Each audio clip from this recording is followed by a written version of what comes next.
All right, Dr. Stephen Hussey. And by the way, man, first of all, thank you so much for coming on the show.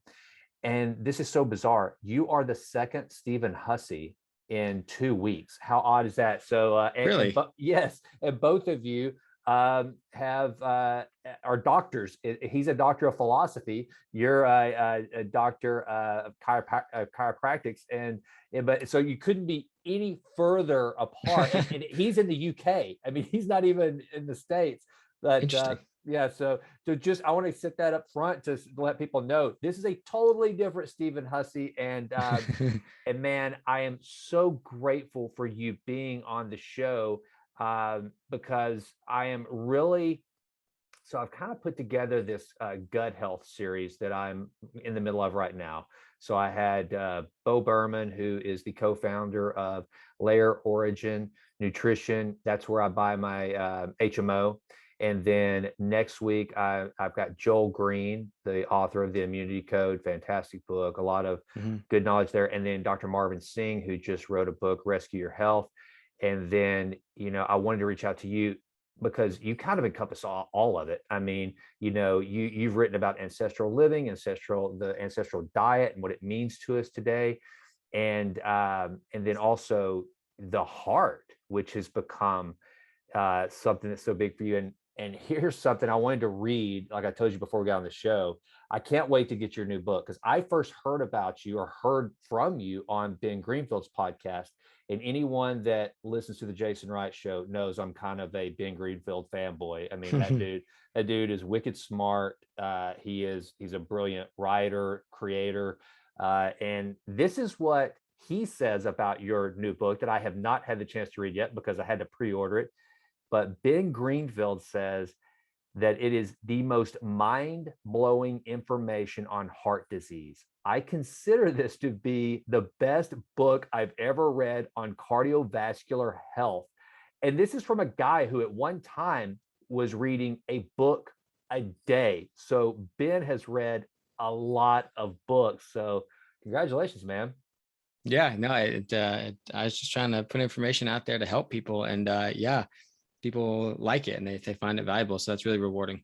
Well, like Dave Grohl, the Foo Fighters said, if you do something long enough, work for well enough, eventually someone is going to notice and they'll pay you to do it. So I hope that Yeah. I think that that's the case here. Well, here's where I want to start this, Dr. Hussey, is I want to focus in first on the heart. Mhm. But here's kind of where I'm coming from. So I was talking to my wife today, and you can probably relate to this. The more I learn, the more I realize I don't know. Mm. But more importantly, I want to help other people. I want to help them make the discoveries I've made. And, so I was talking to my wife this morning about her sister, my sister-in-law, who I love to death. But anytime I mention eating a keto diet, she calls it a fad diet or say, "Oh, are you doing a fad diet?" And it just bothered me so badly, and I had to really kind of dissect that. And I was like, "Why does it bother me so bad?" And I think here's the reason why: is because I think that the average person that isn't like you and I, they just totally geek out on this stuff, they do the research and study it, they associate any kind of diet, whether it's paleo, keto, you name it, with physical appearance. They don't know, or not. I hate to say they don't know because that sounds so elitist, but they haven't looked into and discovered the things that, and I know we're going to cover it in this conversation, that you've been forced to, which is insulin and insulin resistance and blood sugar management. And so I have come to a place where my diet is purely managed from the inside out. If I told Jimla, my wife, I said, if you ever hear me talk about going on any kind of diet for my physical appearance, go ahead and kick me in the crotch. I've lost my mind. So starting with the heart, I want to, and here's where I'm going with that, is that as I dig into just the mechanics and the molecular structures and is kind of the chemistry and the biology that is involved in foods and nutrition, then you start to understand it. You look at everything differently. You look at the way the body works. And I think that's the case with the heart, which I'm a complete idiot on. I am my my sister-in-law is not an idiot. I'm an idiot. She just misinterprets what a keto diet is as it relates to me. But when it comes to the heart, man, I'm that guy that you've written about that has all the wrong, probably with the exception of, I realize how good healthy fats are for the heart. But if the way the heart works and everything, man, I am out in left field. That's why I'm so glad to have you here. And I thought a way to tee it up would be to start with how the heart works and its structure, because I've heard you in previous interviews. I thought you did a phenomenal job of dispelling this belief that the heart is a pump. Before I listened to you describe the heart and its function and how it functions, if you would have asked me, I would have said the heart is a muscle and it functions as a pump. That's what I would have said. So with that is kind of a tee up. Take us through the misconceptions of what the heart is, how it works, and then let's get into some of the actual how we take care of it and how we get it to function the way it's supposed to. Sounds good. Yeah, so it's just this crazy idea, that the heart is not the main mover of blood in the body. And it, make no mistake, it does do a little bit of pumping, but it's really no more than just to move the blood through the chambers of the heart.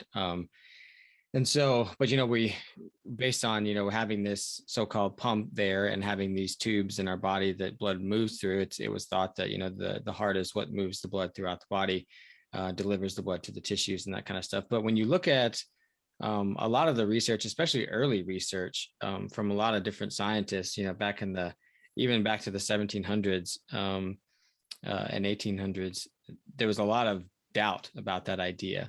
And there was a lot of scientists who were just like standing up and saying, there's no way that a heart the size that we have could pump blood like that. I mean, if you think about it logically, like if I was going to pump blood up a hill, like if you think of up a hill, like from your toes back to your heart, right? If I was going to do that, where would I put the pump? But probably somewhere I'd pull it. Well, I mean, I don't know. I'd put it at the bottom of the hill. So I'd pump up the hill, right? I wouldn't put the pump at the top of the hill, make the water go down and then try and pump it back up the other side of the hill, right? That doesn't make sense. That's going to be inefficient. The pump's probably going to fail.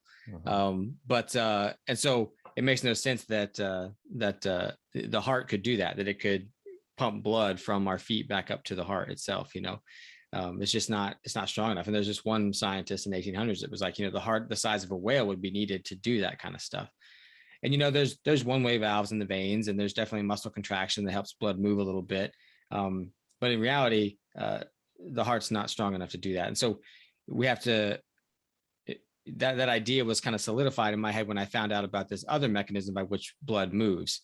And that is through a phenomenon called what's being called fourth phase water. So water is known as being in three phases: solid, liquid, gas. But there's actually this fourth state that it can get into called fourth phase water, or it's called exclusion zone water, or it's called structured water. And so what happens is when water has this unique ability to hold energy, and when water holds energy, it can structure itself when it gets next to a hydrophilic surface or a water-loving surface. And these water-loving surfaces are all throughout nature. They're like regions of plant roots and inside our arteries and lots of different places. And so the lining of the artery is this hydrophilic surface, and the blood is more or less half water. And so if we have sufficient energy to the system, our body, then when the blood gets next to the lining of the artery, it structures itself. And the way that it does that, the specific way that it does that, it breaks the water molecules, and that creates an energy gradient, kind of like a battery. And that actually starts blood flowing in one direction, and it keeps it flowing as long as there's sufficient energy to the system. And this is mostly out of the lab of Gerald Pollack in the University of Washington. And they've actually shown that it does happen in the arteries of animals. And so that's this mechanism is driving blood flow, and that's what's creating blood flow. And it's not the heart pumping. Again, the heart, it does do a little bit of pumping as much to get the blood through the chambers of the heart. But other than that, the flow of the blood comes from this fourth phase water mechanism. So then the question is, okay, well, why is the heart there then if it's not pumping blood? And so if you look at the heart, it functions more like a hydraulic ram, which, a pressure propulsion pump is something that forcefully sucks water in from somewhere and then forcefully pushes it out somewhere else. And that is not what's happening in our cardiovascular system, because the blood is already flowing into the heart on its own by this mechanism I described. And so when we look at it, the heart operates more like a hydraulic ram, which I didn't know what a hydraulic ram was when I first heard the term. I had to go look it up on YouTube, and they showed me different things. And I was like, yeah, that makes a lot of sense. And so in my book, I actually, do diagrams between hydraulic ram and the heart, and look at the analogous structures and see the differences as well. And so the real reason the heart is there is because there's certain ways that we can energize the water in our bodies, and that water can absorb energy and hold it. And there's things like exposure to infrared light, which the main source or the original source of that was the sun, or grounding, being in contact with the earth, or being in contact with other living things. Like we soak up energy and it energizes our body. Like, there's legit science behind that. But another way is that when that fluid that we want to be energized actually gets like swirled or vortexed, as they say, like in the presence of oxygen. And so when I think about, like I see water flowing over like a waterfall, or even just like a babbling brook, and like how the water's getting kind of stirred up when that happens, that's structuring, that's energizing water in the presence of oxygen. So the thing about blood is that there's always oxygen present, because of our lungs, right? And so even deoxygenated blood, when it's coming back as venous blood, there's still oxygen there. It's not as much as if it was when it's arterial blood, but it's there's still plenty of oxygen there. And so the heart, if you look at the way it's oriented, and the way the muscles are actually spiraled around each other, because the heart is actually one big band of muscle that's kind of wrapped up on itself. And so when it contracts, it actually spirals and twists. And so what that does is that when the blood is in those chambers and it contracts like that, it actually vortexes it, it spirals it. And since there's always oxygen present, that's energizing the water in the blood, which once it's energized, then when it gets to the arteries and veins, it can form that structured water on the lining of the arteries, which creates the energy gradient. So in a way, the heart is responsible for the motion of blood in our cardiovascular system, just not in a forceful pumping kind of way, in more of a, it's helping structure the water. So that's one reason why the heart is there. The second reason is that it's actually, people think that it's this pump that's forcefully pumping blood, but it's actually a stopping up organ. It actually stops blood from flowing when it gets too fast. Because if I was to like go in a dead sprint right now, my body would say, okay, we need tons of energy and nutrients and blood to the tissues, okay, to the muscles really. And so all the blood would go to the arterial side, because that's where the blood is delivered through the capillaries into the tissues. So it all flowed over to that side. And if we didn't have a heart there to slow that blood flow, it would all pool up in the arterial side, and the venous side would collapse, which would be very devastating, and we would probably die. And so what the heart does is, in times of exercise or adrenaline spiking for whatever reason, is it actually hinders the flow of blood. And they've shown this in studies of athletes, like soccer players, endurance athletes. They've shown that, the enlargement or the strengthening of the heart muscle in endurance athletes is actually due to the fact that it's more effective at slowing blood down than propelling it faster, right? Yeah. It's not that the heart develops bigger muscles to push it more, it's that it's slowing it down. Yeah. And so that's why the heart is there. So when you look at it from that aspect, it doesn't make sense to think of this heart as a forceful pressure propulsion pump that's delivering tissue or delivering blood to the tissues. And it's more likely that there's more physics involved. It's a hydraulic ram. It's there for specific reasons. And the heart itself is just fascinating in the way that it's I guess you could say designed, or the way that it's set up in the body. But yeah, it's a pretty fascinating concept. Well, yeah. And just the fact that it's constantly working, whether we are or not, just kind of blows my simple mind. Now, you mentioned, okay, so structured water. Now, I have only recently heard of the concept of drinking structured water, which is adding hydrogen to the water, correct? Do I have that right? Not necessarily, no. So water just has the ability to hold energy. So you couldn't really drink truly structured water, because it would be in a gel state. Okay. You'd be drinking like Jello, Got it. Which I guess you could do. You could just like eat the water Jello, but really you want to drink water that's energized, or you want to just drink water and then apply your energy to your body so that it energizes the water once it's in there. Okay. You want to apply energy to the system. That's the important thing, is apply energy to the system, which is, the first part of my book, I kind of talk about how that's actually the purpose for life, is actually to store energy. Like when the earth was just nothing but primordial soup, it was absorbing energy from the sun, and eventually, life happened because more and more energy was getting concentrated in the earth, and it needed places to store it. And so life is just the solution that, whatever greater power that there is had to storing energy. Okay. And so that's what we do. That's what, we store energy, and our mitochondria allow us to use that energy to fuel our bodies. And so that's why functioning mitochondria are so important, and healthy mitochondria are so important. And, the heart has some of the highest levels of mitochondria of anywhere in the body. And it's because we need to be able to use energy and store energy. And that's what we are. And so one way that we do that is through the water in our bodies. So we want to energize that water, and then it will structure itself in the right situation. But you don't really drink structured water. You drink energized water if it's in liquid form. Okay. And is there anything special that I need to do to my water? Is there any, like, I mean, because you hear there's the toxins, obviously they're in tap water. So do you use reverse osmosis, or is that what you recommend for like having the best water to energize your body? No, not really. Because water should have minerals in it. That's the way that it should come. Yeah. So RO water is going to take all those minerals out as well. So you could, if using RO water, like a filter, is the best you can do, that's fine. It's better than those toxins, but I would want to add like some mineral drops to it, add minerals back to it. Because, that's the way that water always comes in nature, is with minerals, and mineralized water is so much more hydrating than unmineralized water. And it's because of the hydrated ions that are there. And so that's really, really important. But, there's companies out there that claim that they structure water. They're structuring water devices, not really structuring the water. They're energizing the water. Right. And there are, and they do that. I'm not saying anything bad about it. So that's exactly what they do. There's companies out there that, will filter the water. Their device will filter the water and energize it and everything. And that's great. I personally don't think it's worth spending the money for some of those things. Expensive. Because they're very expensive. Yeah.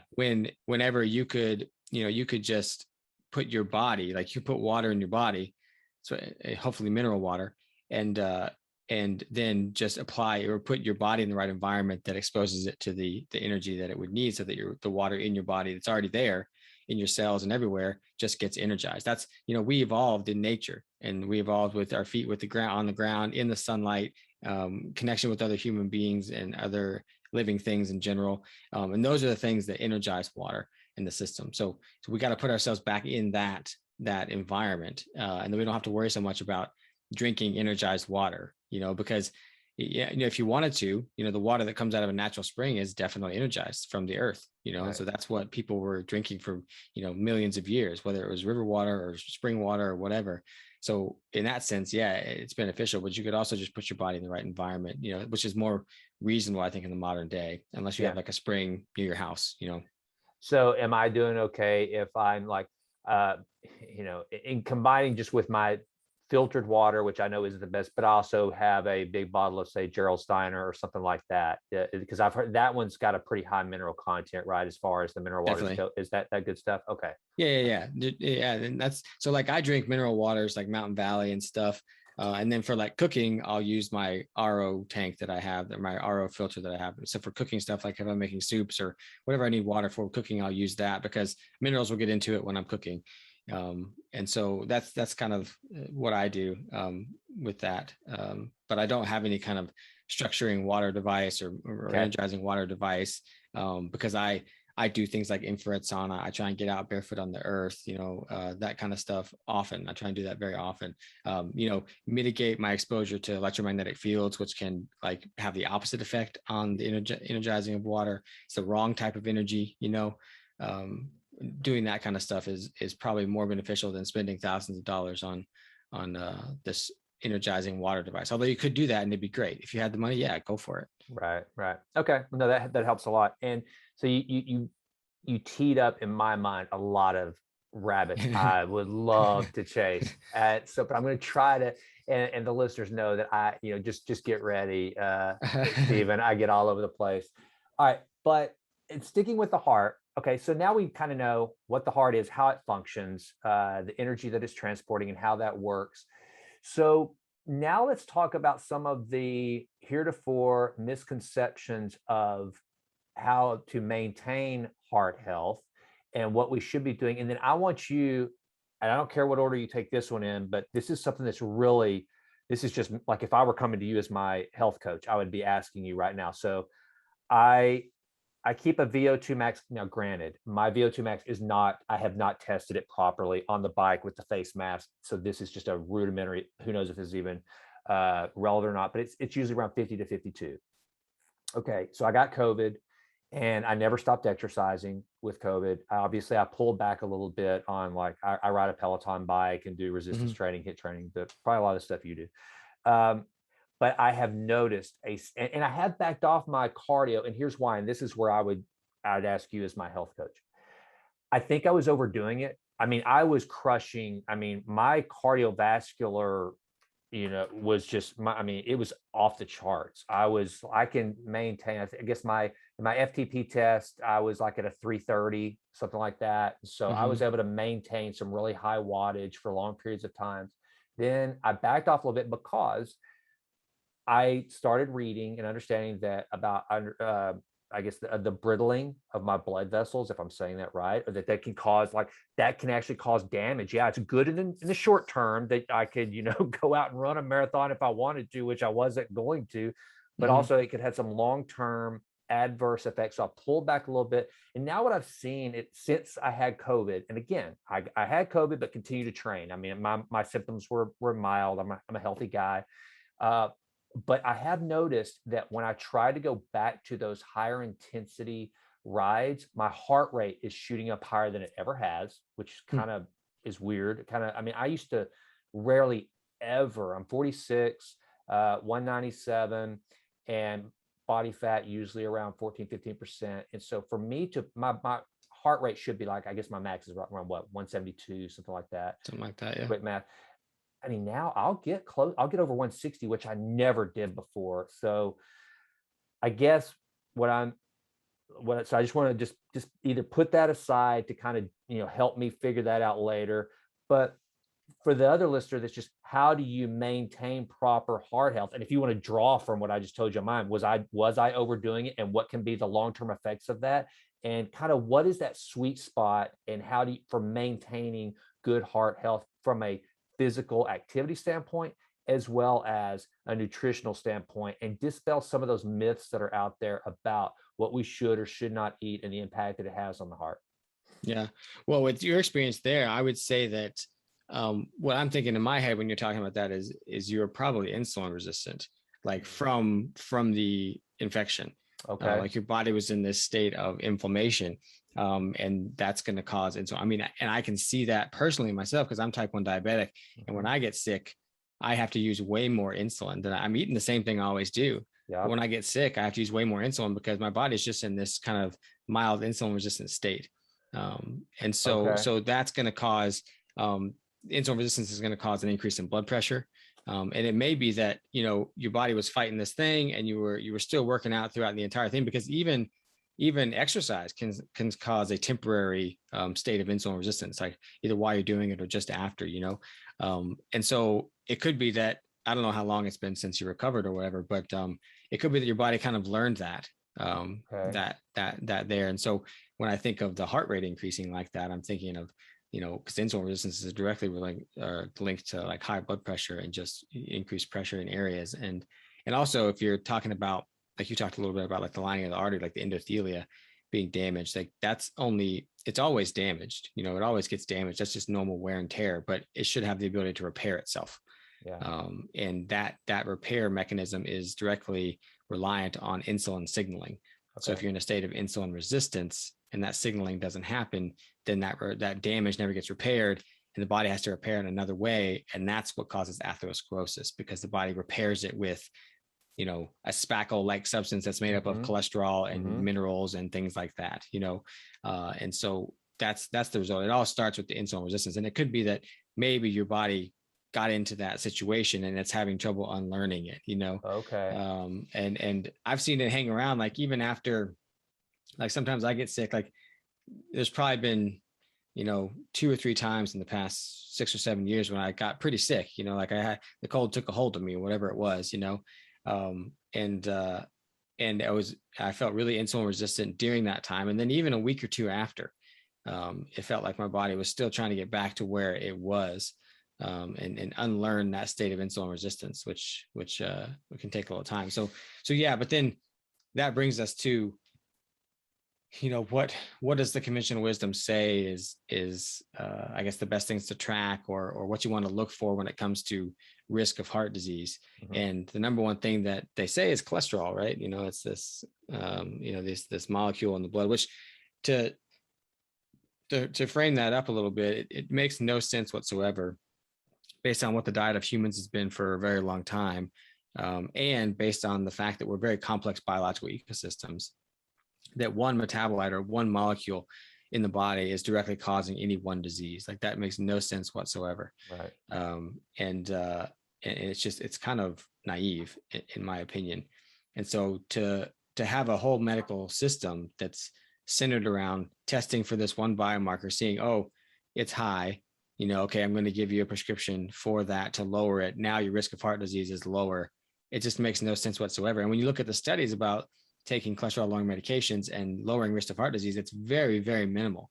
I'd say, like, there's studies, I want to say, these may not be the exact statistics, but I list all the statistics in my book. It's something like, it's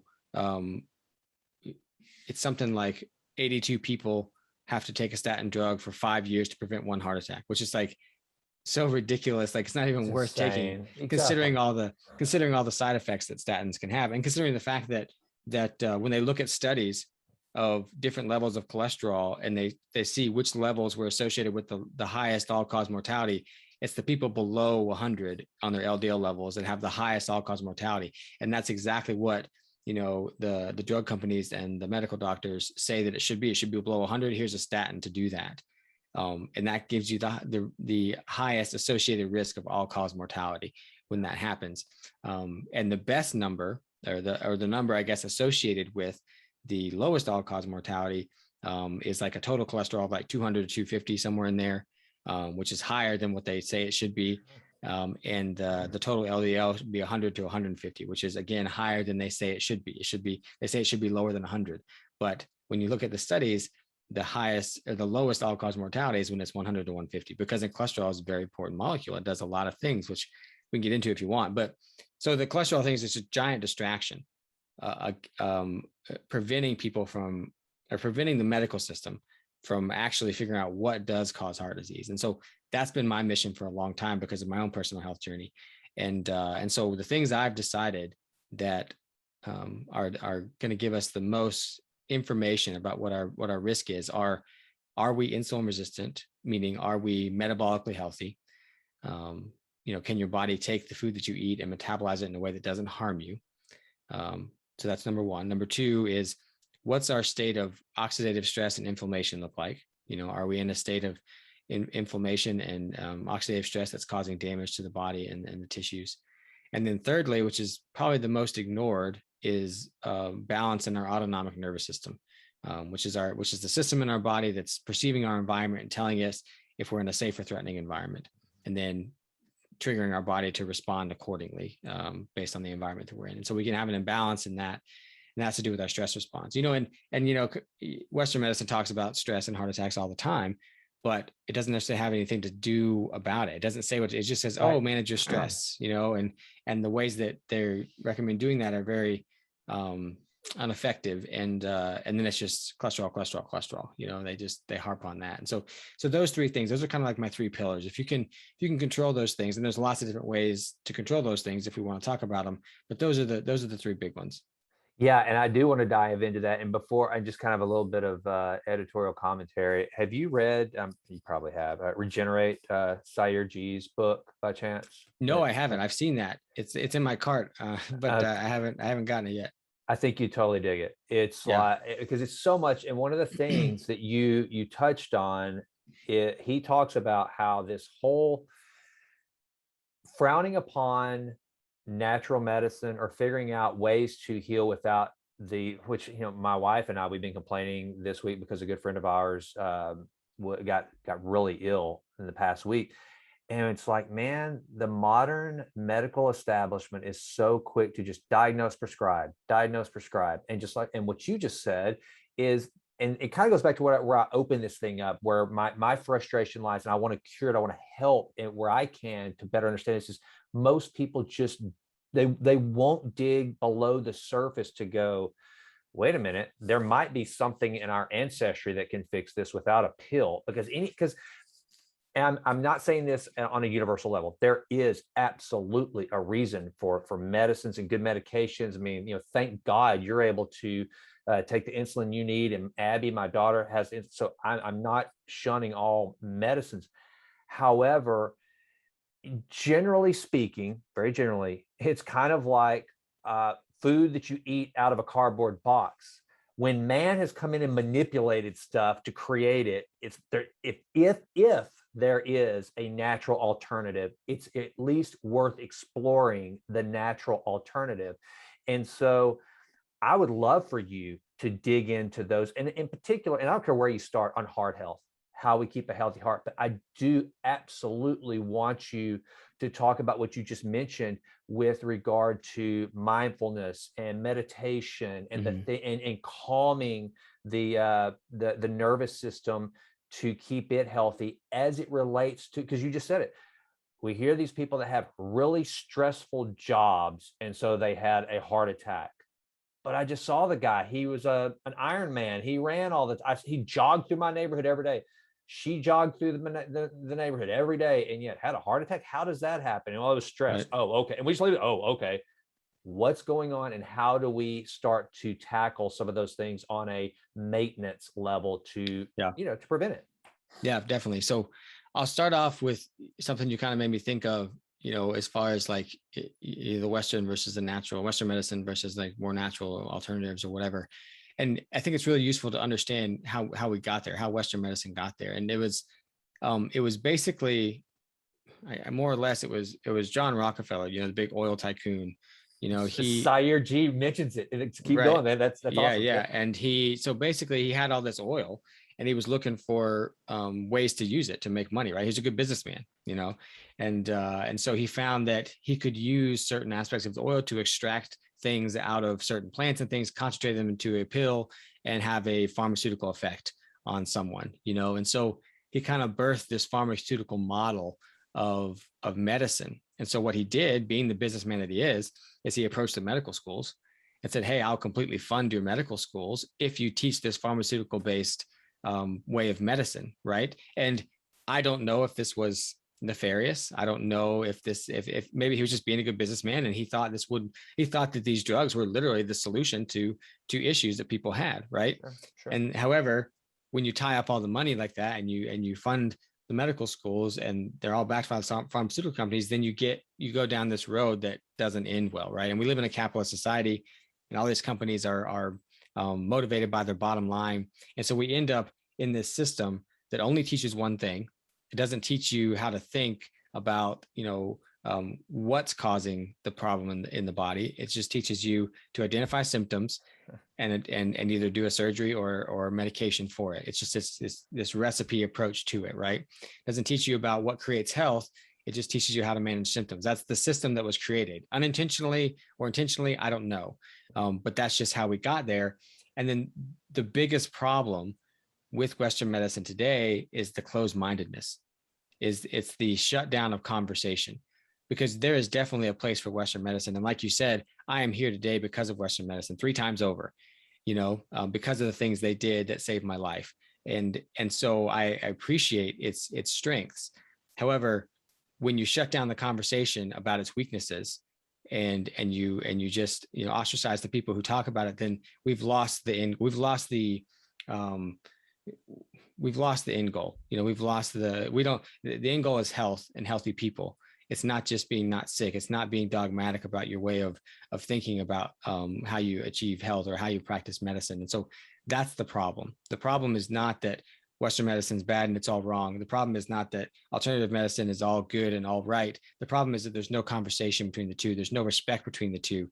And we can't come to the middle and decide this is what I'm going to do, because I use aspects of Western medicine, but I use a lot of other things that aren't Western medicine that work way better in my approach. And so that's kind of like this background of how we got there. And I think it's really important not to point fingers and be mad at people who are in that system. They're just doing their jobs. Most of the people in that system are just good people stuck in a bad system, and most of the people at the top may seem like evil people, but they're just, again, protecting their bottom line. They're doing their jobs, and it's just a bad system that's set up. It's not the people that are bad.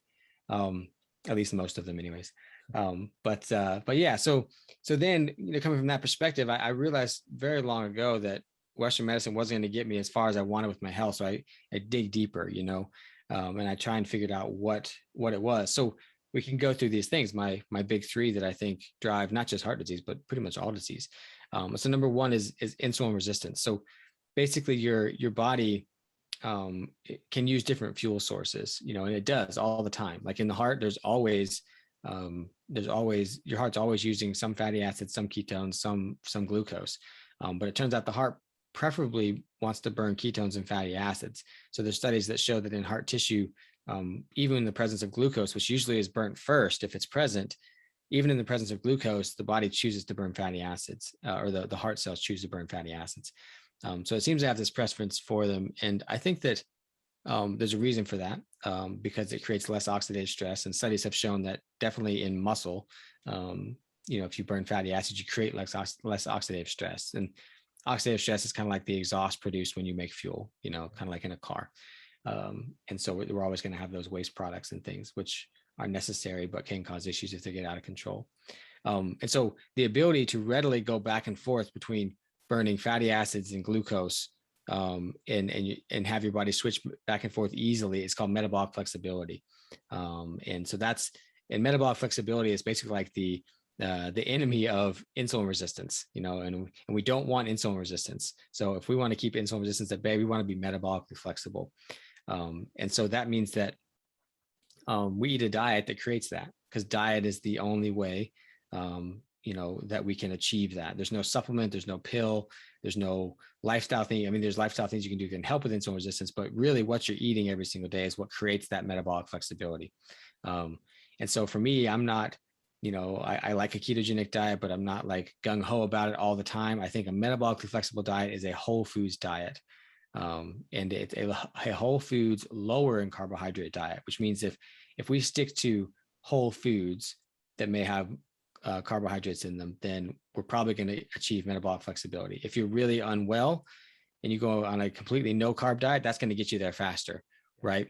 It's going to be that catalyst that gets you there. But to maintain that, you can still have, whole food carbohydrates every day if you wanted to, in I would say respectable amounts, but not like overdoing it, and right, still maintain metabolic flexibility. That's so important, because the reason it's so important for heart disease is because, like I talked about, insulin resistance is a driver of heart disease, specifically atherosclerosis, because those endothelial cells, they need insulin signaling to heal themselves from the normal wear and tear that happens.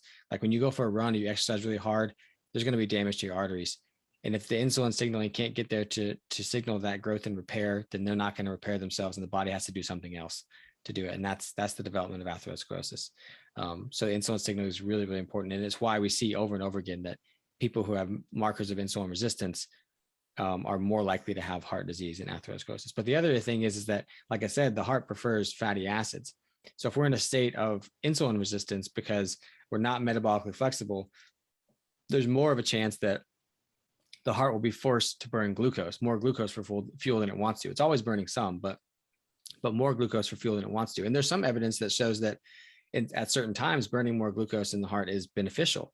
But most of it suggests that we want to create low oxidative stress and maintain that metabolic flexibility, because I believe that if we have metabolic inflexibility in the heart tissue, that a very detrimental thing can happen, which I would say a heart attack that happens without a blockage whatsoever. I call them metabolic heart attacks, and I detail that in my book. But yeah, so that's the importance of metabolic flexibility. It's like we don't want to develop atherosclerosis, and we also want to maintain the heart tissue's metabolic flexibility. Super important. So yeah. Then the second thing I mentioned was inflammation and oxidative stress. I kind of lumped them together, even though they're kind of different things.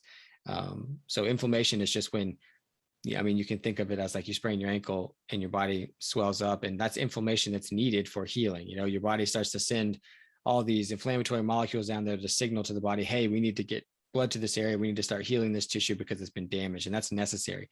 Or inflammation, when we get sick, your body's mounting a response against whatever it is that's making you sick. And that's necessary to help you fight it off, right? And help get rid of what's there. Okay. And so that's necessary inflammation. However, we can get into states of like chronic low grade inflammation that happens all the time. And that's a problem.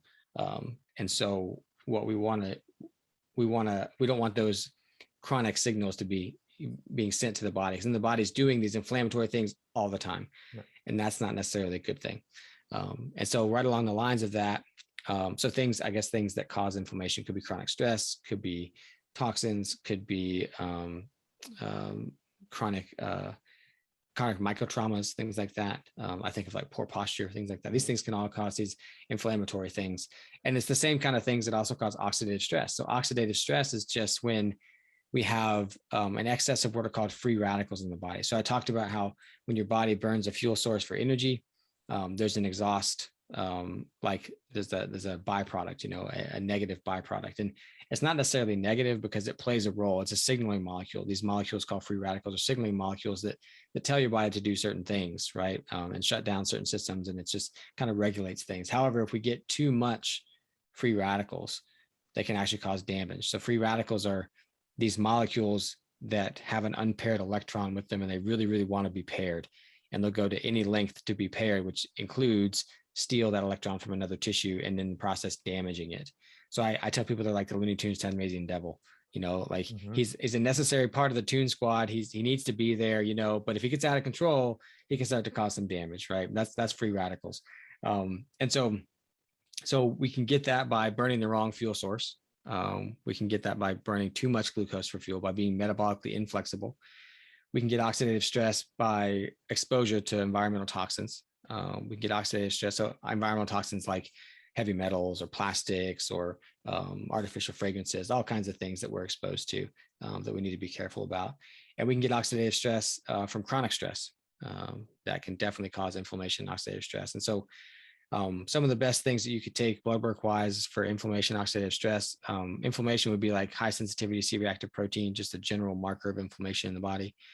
You could take a lot more specific things, but it's not really necessary. You could start with that there. And then for like oxidative stress, you could take a lot of different specific things, but I just like taking a GGT number, which is a liver enzyme that's not always taken, but it can give you a good sense of how oxidatively stressed the liver is. And would that be just included on like a general blood panel that you would get? Usually not. There's other liver enzymes. So you ask for it? Okay. Yeah, there's other liver enzymes that are included on like a metabolic panel, but the GGTs oftentimes not. Just depends. But yeah, and the HSCRP is usually included on most cardiac panels because they do recognize that inflammation is a driver of heart disease. So they will include that on there if you're doing a cardiac panel, but most average blood work won't include it. Okay. Unless you're a specific cardiac patient or something.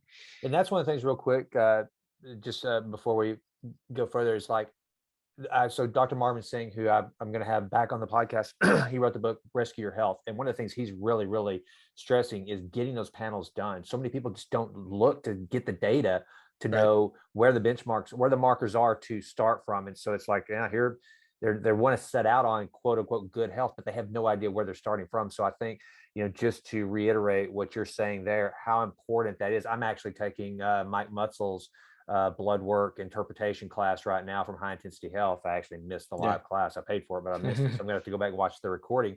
But I want to learn because my parents, they're both they're older, and my mom sent me her blood work and then said, "Hey, can you help us figure this out? What we do?" And I'm like, "No." And so I signed up to take Mike's class because I just understanding these markers. I think one of the things I was gonna mention to you, I think that people like my wife she laughs now, but I think that more and more people, even people like me that don't have type 1 diabetes, are going to start wearing continuous glucose monitors. I mean, Peter Attia, Michael Eads, who's a friend of mine that wrote Protein Power, Ben Greenfield that we talked about, all these guys. And to me, to understand your blood sugar levels and the reactions to certain foods, I think that is a key component to this. So it's just gathering this data. So I'm glad you mentioned that. And I didn't know that I need to be, maybe Mike's going to teach me that in the class, but I didn't know to check for the GGT. So I'll definitely add that and make sure that that doesn't get neglected. So anyway, I just want to make sure we hammered that in, that we need to test, get some data to know where we're starting from. Yeah, it's always useful to have data, because then, like, if you wait till you get sick to get it, you don't know what normal was. Right. And it's not to say that blood work is the end all be all and that it can tell you if you're healthy, but it's definitely useful information to have. Sure. So yeah, I mean, it's one snapshot in time, which is when you take the blood, and it's one tissue of the body. So it can't tell us everything, but it's the best we have. And we have data that suggests that it can be helpful. So, we need to get those numbers when we're normal. So when we get sick, we know. So then, the last one, which is a big one, I think that's most ignored, and probably the biggest factor in heart disease, is this imbalance in the autonomic nervous system, this imbalance in our stress response. Okay. So again, like I said, the autonomic nervous system is the system of our body that's perceiving our environment through our senses and signaling to your body, are we safe or are we threatened right now? Okay. And so based on which that is, your body has the appropriate response. Unfortunately, humans have developed this. It's not unfortunate. It's just because it's given us a lot of advantage. We've developed these high level thinking brains. And obviously it's gotten us to where we are as humans. However, in our modern day society, it's not very compatible. There's like this mismatch. And so we're literally the only species that can think our way into a stress response, or we can see something stressful happen to somebody else. That somebody else may be across the globe, because we have this media that we can see. And then we're scared it's going to happen to us. Or we have something stressful happen to us, and instead of shutting down the stress response within 2 minutes, like most animals do, we think about it for the next week or month or year, and fear it's going to happen again. Like we perpetuate this imbalanced stress response. And so what happens then is that your body is chronically but incorrectly thinking it's in a state of a threatened state, right? And so that leads to a more of a signal from what's called our sympathetic nervous system, which is our stress state signal, and less signal from our parasympathetic. And people tend to think that, we're in one state or the other, but really we're getting signals from both all the time. And it should be balanced signals. And if we get a surge in one, there's a lesser surge of another, but there's still a surge to keep things balanced. And the problem happens, or problems can happen, when we get a surge in one and the other one is flatlined. And so usually in our modern society, that means that our sympathetic is stimulated too much, and our parasympathetic, which triggers like rest and digest and the calming state, is almost toned down. They call it poor vagal tone, because the vagus nerve is what communicates this signal. And so because of that, we leave ourselves very vulnerable to diseases you can imagine. So if these are like life-threatening experiences that would usually have this response. So if I was a hunter-gatherer, I'm being chased by a lion, right? That's a life-threatening response. My body's it's got to mobilize, it's got to move now to protect itself, right? And so in a low-grade response with the stresses of modern day society, we're thinking our way into that. Our body thinks, we're in this stress response. So you can imagine that if you're running from a lion, your body is not thinking about procreating. It's not thinking about digesting. It's not thinking about sleeping. It's not thinking about detoxifying, right? It's not thinking about any of those things. It's thinking about get away from this threat, survive in the moment, and live another day. We'll do those other things later, right? So if you're chronically but incorrectly convincing yourself that or telling your body, giving your body signals that you're in that state, you're not thinking about sleeping. So you may have insomnia. You may have sexual dysfunction. You may have detoxification issues. You may have gut issues, which gut issues are extremely associated with like stress and things like that. So, and that's just, tip of the iceberg. There could be so many different things. And I've specifically related this autonomic nervous system balance to the heart, because our emotions are incredibly tied, you can imagine, to this state of the autonomic nervous system. And our heart is what interprets our emotions. I almost say it's like the sixth sense. There's taste and touch and smell and sight and hearing. but there's also the sense of emotions, and that's felt through our heart. And our heart actually has more signals that are more nerves and signals that go from it to the brain than from the brain to the heart. And it seems to be that way with most organs because those organs are perceiving things and giving your brain information. And so there's a reason we say things like, I love you with all my heart, or when we're feeling emotionally stressed, we say my heart hurts, things like that, like, because this organ is interpreting those emotions. It's incredibly tied to them. We don't say I love you with all my kidney or whatever, right, because that just doesn't make sense, because we feel that in our hearts. And so, and also the heart through the vagus nerve has a direct connection between the heart tissue and the muscles of facial expression, because it's how we express our emotions through our face, which is why I think the masks were so detrimental to society, because we couldn't express emotions. People couldn't see and have that connection between other humans. And so yeah, it's really interesting that we have this emotional connection between the heart, but it also means that if we're in an emotionally imbalanced state, an imbalance in our autonomic nervous system, it has a very specific effect on the heart, and a very detrimental one.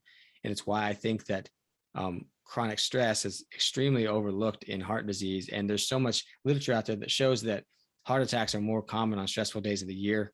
And they're more common in times where we see drops in heart rate variability, which is the best measure of autonomic nervous system balance, it's just telling that the best measure we have of that is through the heart.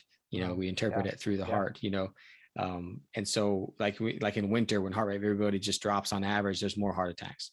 As we get older, heart rate variability just drops in general, and we have more heart attacks when we get older. So it's just lots of different things that kind of suggest that that's playing a role. And there's even a study that showed that when they looked at people who were in a hospital setting and they were measuring their heart rate variability, that if they had a heart attack while they were in the hospital, that before the heart attack, the heart rate variability always dropped significantly right before it happened, like the hour before it happened, for whatever reason. And so heart rate variability, which I'll explain for people, is just, again, it's the best measure of balance in the autonomic nervous system that we know of. I like to explain it in a different way, a different measurement called respiratory sinus arrhythmia. But it's just, it measures the same thing as heart rate variability, but I just like the illustration more. So if like someone was to take their pulse on their wrist right now, and they would just take a slow breath in, they would feel the pulse quicken. And if they took a slow breath out, they would feel the pulse, very slightly slow. And the difference your heart rate gets between the fastest it gets when you breathe in and the slowest it gets when you breathe out is your respiratory sinus arrhythmia. And that's measuring the same thing as heart rate variability. Heart rate variability is just the difference between the difference between time intervals of heartbeats, And so we want a high heart rate variability, which means we can adapt to stress. We have the ability, we're resilient to stress because we have balance in our autonomic nervous system. Where if we have a low heart rate variability, we're less adaptive to stress. We're less resilient to it. And so if a stressful thing happens to us, we're more likely to have health issues or some catastrophic event because of that. And it's extremely overlooked, the importance of mental health and balance in the autonomic nervous system. And I could go on and on about that, but that's the gist of it, Yeah, so I guess that's because I'm glad you explained that, because I measure it on my Apple Watch. That's it's got that, and I'm like, what the hell is my sinus rhythm or whatever whatever it displays as. And I guess so. Am I thinking about this the right way? Because I'm an analogy guy and a metaphor guy. It's how I remember. So it's like having a car that if someone's chasing me, I can go from 0 to 60 without blowing up my engine and get away, versus I go 0 to 60, but I'm probably going to blow the engine up, and whatever's chasing me is going to get there and get me anyway. No, I like that analogy. Yeah. Okay. It's just like, it's like the resilience of your car. Can your car stand that? Okay. It's like the resilience of your body is measured by the balance in the autonomic nervous system. Can you handle those stressful things that life throws at you? Yeah. And the more imbalanced we get, the less we can handle them.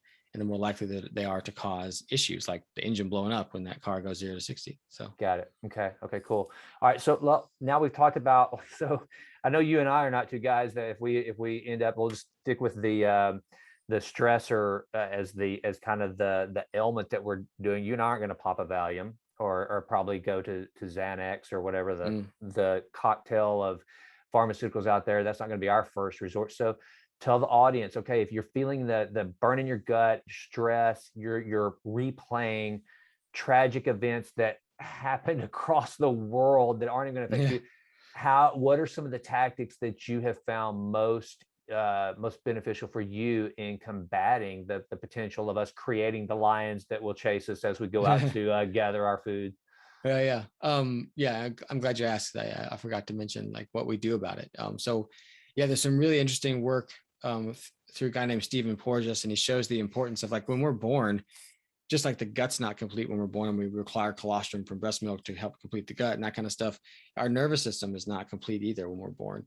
And for a proper developing nervous system, we need certain stimuli to have that develop and have a good baseline of what stress is and what a good stress response is. And so that's why babies look at their parents in the face, and they're supposed to get these reassuring, safe signals to teach the baby what a baseline of safe is. So especially within the first 6 months, but really within the first year, it's incredibly important that baby be in a safe environment and be told what's safe, and be with the parents. And that's why we look at babies and coo with them and make all these noises, gentle noises. We comfort them so they learn what safe is. And so childhood trauma is incredibly damaging to that proper development. And it can kind of skew what baseline safe is for somebody. And when that happens, they're more likely to have an imbalanced stress response because their baseline of what's safe is off. So if that's something that has happened to someone, you always need to keep that in mind. Because I'm going to mention all these things that we can use to help create balance in our autonomic nervous system, but it's really important to know what the history of that person was, right? So we can take that into account and maybe help them deal with past traumas that are impairing their autonomic nervous system.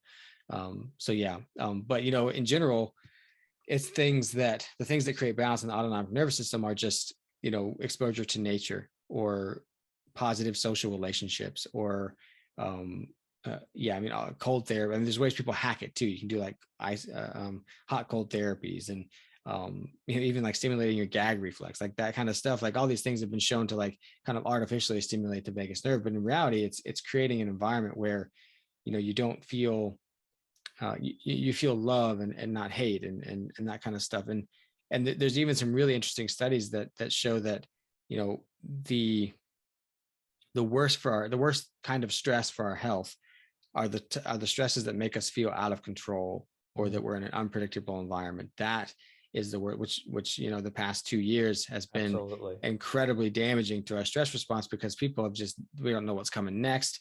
All these different things. They feel like they don't have control. They can't make their own decisions. It's been really terrible for me to watch. But yeah, so there's this study where they looked at these people in the company and they found that they looked at the different levels of stress of these people. And they found that there were certain people in the company who had the same levels of stress, but had very different health outcomes and very different levels of heart disease. And they were like, why is this? And so people who had the highest amounts of heart disease and health issues were people in the company who had a high level of stress and were in very unpredictable situations within the company. Like they didn't know their pay wasn't guaranteed or their pay fluctuated or their job wasn't secure or they had no power to make decisions in their job, like those types of situations. If they resulted in high stress, led to poor outcomes with health and heart disease. Whereas people who had reported very high levels of stress, like they had very high demand jobs and they were go all the time. Let's say they were at the top of the company. They made decisions. They controlled their schedule. They in a sense controlled their pay, or they were very financially secure. Like these people had high levels of stress, but it didn't affect them negatively because they were in a very controlled, predictable situation most of the time because they had the power, so it's not just the amount of stress, it's the type of stress and the situation that you're in when that stress happens that seems to have an effect on how our body handles it and whether or not the stress is damaging to your health. So when you think about what stresses to try and get rid of, always think about how can you get rid of ones that make you feel out of control or make you feel like you're in an unpredictable situation. Try and get rid of those first, because if you can, because those are the most important. But then there's also things like, yoga and meditation or prayer or spirituality or whatever it is, those types of things can give us balance and give us, different perspectives and things like that. So yeah, you can go on and on about, what creates balance in the autonomic nervous system. There's lots of different things that have been shown to, but those are kind of the main ones. Well, and I think one of the things you said there that's helped me a lot, because, probably like you, I mean, we get to structure our day pretty much the way we want, but I think that's the key, is to structure it. And I've tried to help people that are in those instances like you're talking about, when they say, well, I feel out of control. Like one of the things that people do that are out of control, they drink or they go buy stuff. That's a big one. Or they eat, because I can control this. So, right now I'm feeling kind of nervous, but I can go get something really good to eat. I have control over that.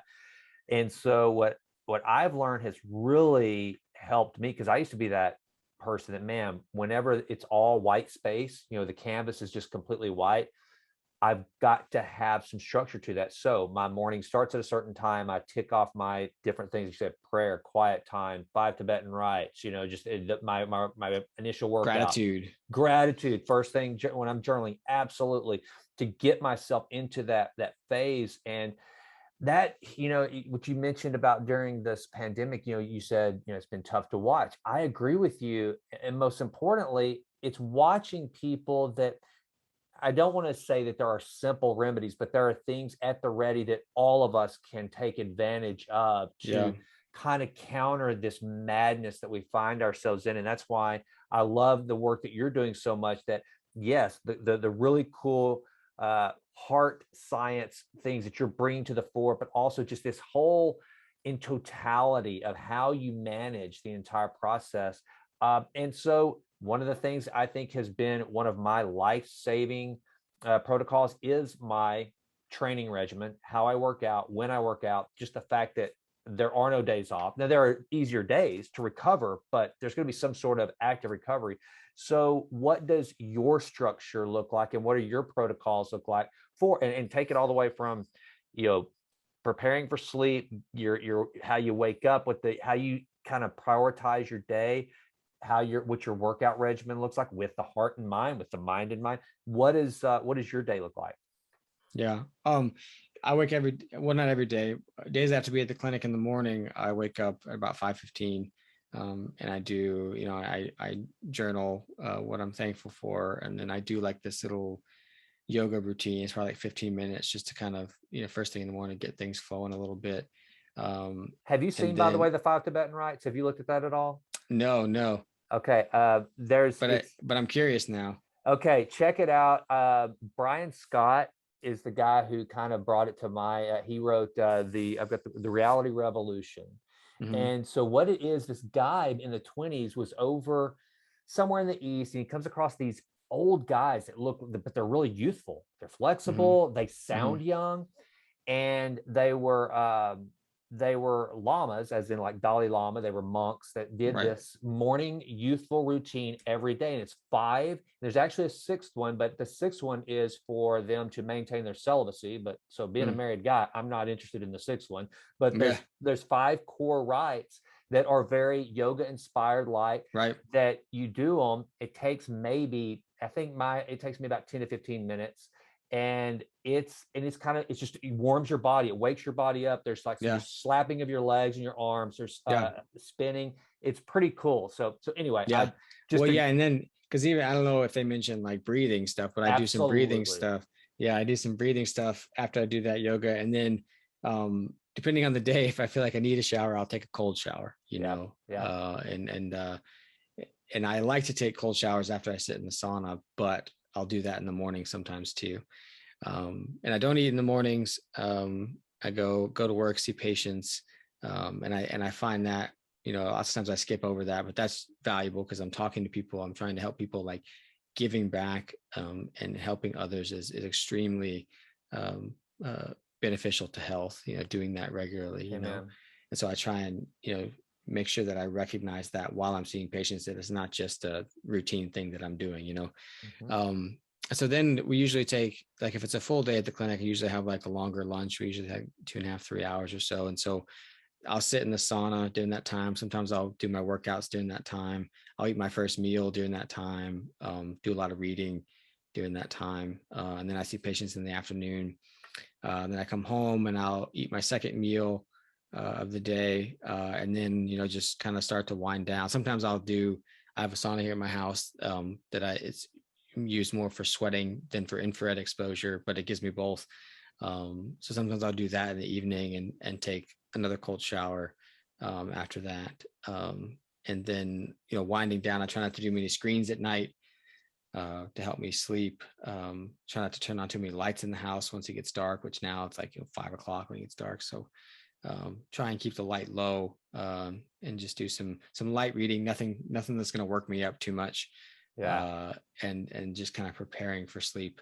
And then we'll then wake up the next day and do it again. But, on Tuesdays, Thursdays, we have half days. So I'm doing more, more stuff like this. I'm doing this interview and things like that, so I'm working more, but in different ways. But I also enjoy like writing and stuff. So various days I'll do just some writing, just getting stuff down on paper. And that's kind of my day in, day out routine. And it works, What do your workouts look like? Are you doing HIIT training? Or are you mixing it up with some just cardio? No, I used to do like really intense HIIT training. And it's not that I don't do that anymore. It's just not as intense. I'm not going to failure anymore. Yeah. I didn't find that it was really serving me as much. But I'll do yoga like on Tuesdays, Thursdays on a half day. I'll do some yoga. And that's probably what I'm gonna do after I get off this here. And then I gotta lift weights twice a week maybe, but it's like light weights. I'm not trying to get huge, I just do like light weights, and I do a lot of reps, and sometimes I even just do body weight stuff. Yep. And I enjoy that. And then I like to walk or ride a bike. And so I do that. I like to do that out on my actual bike, but sometimes I just do it in the gym, that kind of stuff. And it's never that much. I'm not a huge fan of like tons and tons of cardio or anything. I don't think it's necessary. But enough it's definitely important, to get some of that. So that's kind of what my work. I just stay active too. Like, I like to play golf. I like to play soccer. I like to be out in the yard doing stuff, like to slack line, and just stay active, like doing that kind of stuff too. Well, that's one of the things that I've really started to appreciate. I used to do a soul crushing workout starting at 4:30 every morning. I mean, and the benchmark was at least 1,000 calories burned. And I had a regimen that I go through, and I was like, it was just, and by 2 o'clock I was tired, and it got, it just wasn't, and I just realized it wasn't that good. And now I try to tell, again, when I'm helping people, coaching them, that, they say, I don't have time to work out or whatever. I'm like, you set a timer when you sit at your desk in your cubicle or whatever for 15 minutes. You stand up at your desk and do 10 air squats, walk to the bathroom and back. Just exactly, like what you're saying, just get out. Riding a bike, it doesn't have to be. And I would love to have you back on to just go through a whole ancestral living and the conflict that we have with this modern environment we're in. I wrote an article for my newsletter not too long ago about how the 10-cent calorie is a modern marvel. It's awesome, but also it requires so little effort to consume that 10-cent calorie that we're killing ourselves. Whereas the danger used to be the saber-toothed tiger coming out from behind the bush. Now it's all the food that we have access to as we would go. Yeah, it used to be so dangerous to gather food. Now the danger is there's too much food to be gathered. And it's so we may have to, if you're willing, do a part 2 just to talk about some ancestral living, because and the reason why I bring it up right now is because there's just like walking is magical for your mind, physical, and you do a 4-mile walk, you'll burn way more calories than you realize. And right. And well, I think the thing is that I take a lot of this from Katie Bowman. I don't know who Katie Bowman is, but she's a biomechanist. And she talks about movement, book Movement Matters and everything. And it's really, really interesting because, like the average person, like, doesn't really put their hip through full range of motion every day. Right. Like they get out of bed and they're at a 90 degree. They get in the car, they're at 90 degree. They sit in the desk, they're at 90 degree. They never go down and squat, and they're not just moving at all. They're just, they go like they walk a little bit and then they're sedative, and they walk a little bit and they're sedative. And so our joints, like people don't know this, but our joints, I mean, I'm a chiropractor. I deal with joints all the time, and especially with the spine, but our joints don't have a direct blood supply. The outer fringes of some of the discs are innervated, but are not innervated, but have a blood supply, but the middle doesn't really. And so it relies on motion to push fluid in and out of that cartilage like a sponge so they can stay healthy. Right. So if we're not moving our joints through full range of motion every single day, it's not getting that. Right. And over time, if it can't get nutrients, it's going to degenerate. Yeah. And that's what arthritis is. That's what And so it's just, we're designed to move, and we've just made our lives so easy that we're not forced to move anymore.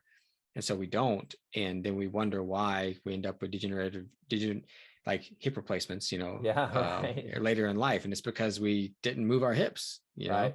Or in some cases we move them too much, because some people get too obsessed with exercise or the wrong types of exercise, and actually can cause damage and insulin resistance on top of that. They may be this awesome, super active person, but their diet's totally bad. Yeah. So they're insulin resistant. And so that insulin resistance means that you're not going to signal the cartilage to repair either.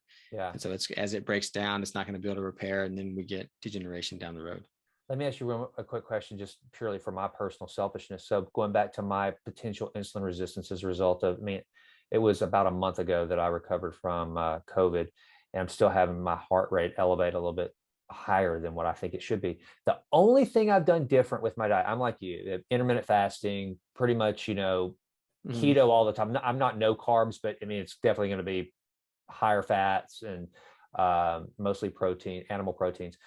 But I have added chocolate, good, high cacao content, at least 70% or more to my diet. That's the only dietary change I've really made. Have you done any research to see if chocolate has anything to do with it? I don't think it would. Okay. I don't think it would either. And now that I think about it, especially if you're metabolically healthy, adding some carbohydrate in there is not going to derail you. It's like, especially if it's something like dark chocolate or something. But now that I think about it too, it could be like the infection or whatever created some sort of imbalanced stress response too.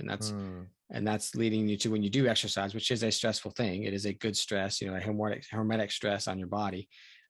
It could be that it's taking it too far, and so you're getting an elevated heart rate. Okay. And maybe you need to do things to focus on balancing heart rate variability more. Okay.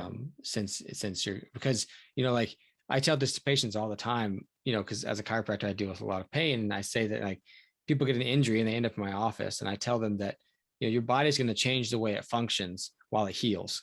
Yeah. But once it heals, it doesn't necessarily just go back to the way it was before.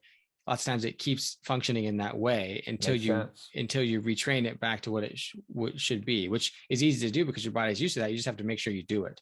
Okay. Which is one way I see chiropractic, is that we're retraining the body from all these past traumas that have happened. And that can include chronic traumas like sitting behind a desk all day, or actual traumas, like injuries and things like that.